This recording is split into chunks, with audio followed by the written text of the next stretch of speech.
supported shoulder stand against the wall. So this is kind of a mix of a hip bridge or Dvipadipitam and a shoulder stand. It's a good way for those of you who have trouble accessing the shoulder stand movements to do it in a little bit more of a supported way. It is quite strong on the legs. As I say with all inversions, there are always exceptions, but generally if you're menstruating or you are digesting food, better not to invert yourself because we're trying to encourage the downward flow. Inversion will encourage flow back into the center of your body. So anything that is working against that, we want to avoid. Pregnancy is a little bit fraught. There are specifics to that. So I know some people say never invert when you're pregnant.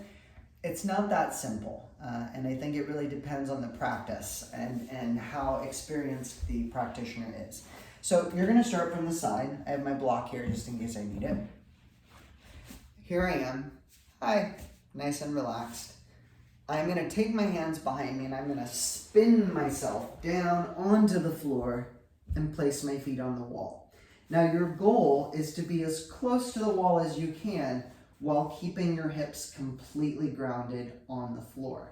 So what I mean by that is if I get really close to the wall and my hips are very tight and I have to round my lower back in this position and I can't relax it, I'm too close.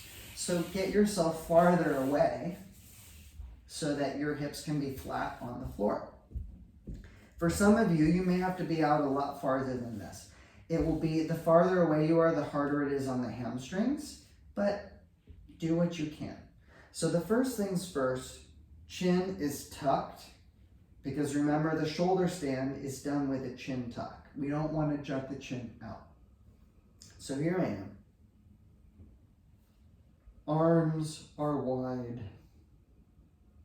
And then what you're going to do is you're going to gently tuck the tailbone and wind your spine up and off the floor.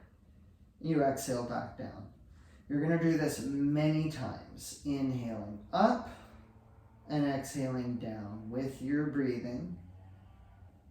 And just keep going back and forth. I'll sometimes just do this. No amount of specific repetitions, 20, 30 times, and really just try and access my spine and get it to open. If you find any areas that are particularly stuck, you might just stay there and hold. Notice how my abdomen is relaxed. So I'm actually letting my navel fall towards my spine, which is going to lengthen my lower back, right? I'm not squeezing my gluteal muscles too much. This is a lot more about the hamstrings. And even still, my hamstrings are not bracing. So this is really a soft engagement as opposed to a all-out glute bridge engagement. So you can stay wherever you get to. If you're feeling really comfortable, you can work yourself a lot higher, right? And there are a lot of things that can be done from this position, but oftentimes it's great to even just stay here and breathe and feel the work in the neck and shoulders.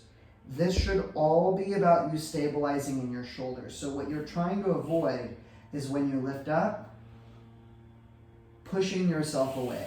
If that happens, it's because you didn't put enough focus on reaching straight up through the shin and knee. If you've got a lot of bracing in your hips and pelvis, that might be really difficult for you to access. So I would just say, just work on the smallest element of the movement to get the hips and pelvis to open. Another way to access this is to get yourself up, and then you can hold this position for a while with your hips on a block. And you can be here. You can also extend the legs up that way and be here. And take a few breaths here and just feel what it feels like to be in this position, right? Before you lift your hips off the block and try doing the bridge variation again, okay? I'm going a lot faster than you are. 4 to 5 seconds, don't cheat. So, right, back and forth, only the degree that you can without losing the restriction in the neck and shoulders, and please do not squeeze your shoulders together like this. There are so many different ways to do this, but for me personally, when I'm working therapeutically with people, I think it's so important to keep the entire torso open. and to keep the shoulders relatively neutral and broad so that we have a really broad and stable base. Because if we're squeezing these together, all of this is going to get tight and it's going to cause some restriction in the neck. We want this to be open and relaxed so that this is a position we can stay in for a while. So play around with this and see how it goes.